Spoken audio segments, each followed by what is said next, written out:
நீ சொல்றதெல்லாம் கேட்க முடியாது. சரி சொல்லு. நான் போன் பேசணும்தாங்க. ஆனா அது வந்து வேற யார்கிட்ட இல்லைங்க, எங்க அம்மா கிட்ட தாங்க பேசினேன். ஆமாங்க, நான் அத்தை கிட்ட போய் நகையை கேட்டேன். அதுக்கு அத்தை இருமா, நான் உன் புருஷன் வந்தானே தரேன் தானமா சொன்னேன். எப்பா அவளுக்கு ஒன்னும் கேட்காதப்பா. அவ மேல தப்பு எதுவும் இல்லப்பா, என் மேலதான் தப்பு. நான் தான் அவ கேட்ட உடனே நகையை தந்திருக்கணும். எங்க அம்மா இப்ப கூட உன்னை விட்டு கொடுத்து பேசல, உனக்காக தான் சப்போர்ட் பண்ணுகிறாங்க.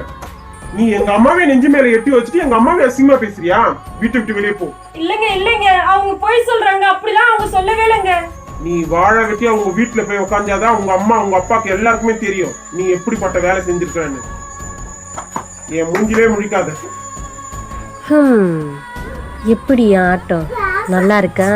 மொத ஆட்டம் இப்பதான் முடிஞ்சிருக்கு, ரெண்டாவது ஆட்டம் தொடங்க போகுது.